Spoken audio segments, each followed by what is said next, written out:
Vous êtes sur le point d'acheter un nouveau smartphone.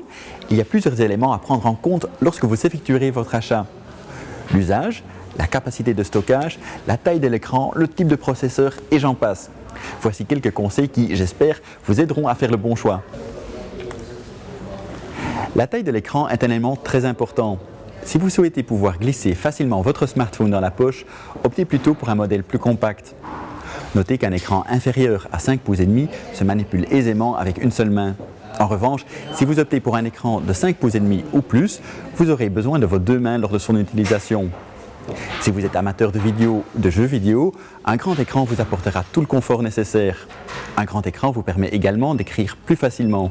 3G, 4G ou 4G+, la connectivité de votre futur smartphone doit aussi être prise en compte. La 3G est suffisante si vous n'êtes pas du genre à visionner des vidéos HD en ligne. Si vous souhaitez bénéficier d'une vitesse correcte, il vous faudra au moins la 4G. Quant à la 4G+, elle vous offre une vitesse jusqu'à 2 fois plus rapide que la 4G. La 4G+ convient donc parfaitement si vous téléchargez régulièrement des nouvelles applications, passez des appels vidéo par Skype ou si vous regardez vos vidéos HD en streaming. Gardez à l'esprit que la taille de la mémoire vive d'un smartphone détermine le nombre d'applications qui peuvent être utilisées en même temps. Actuellement, si vous avez tendance à ouvrir plusieurs pages web et plusieurs applications simultanément, préférez les appareils équipés d'une mémoire vive d'au moins 2 Go. La capacité de stockage de votre smartphone est déterminante. Si vous filmez ou prenez régulièrement des photos, choisissez de préférence un smartphone dont la mémoire interne est supérieure à 16 Go. N'oubliez pas que le système d'exploitation occupe déjà un certain espace de la mémoire. Vous disposerez donc toujours d'une capacité de stockage légèrement inférieure à ce qui est mentionné dans le descriptif. Pour être certain d'avoir un espace de stockage suffisant, préférez un smartphone muni d'un emplacement micro-SD. Ainsi, vous pourrez étendre la capacité de stockage si nécessaire. Si vous souhaitez prendre des photos, assurez-vous que l'appareil photo de votre futur smartphone corresponde à vos besoins.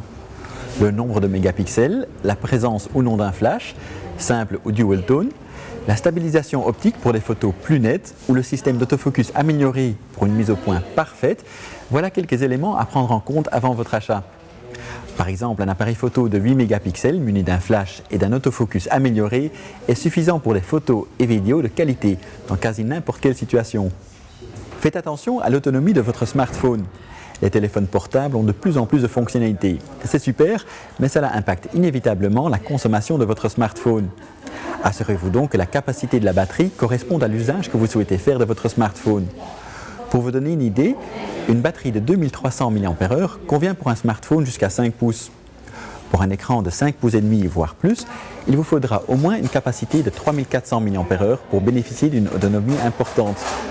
Faites aussi attention au système d'exploitation. L'idée est de rester dans un seul et même environnement pour éviter les problèmes d'incompatibilité. Donc choisissez plutôt un iPhone si vous disposez déjà d'un ordinateur de la marque Apple. Vous assurerez ainsi une parfaite compatibilité entre votre smartphone et votre ordinateur. Voilà quelques éléments et conseils qui devraient vous aider à faire le bon choix. Vous souhaitez acheter un smartphone ou obtenir plus d'informations? Rendez-vous dans l'un de nos magasins ou sur vandenborg.be. A bientôt pour d'autres trucs et astuces Vandenborg.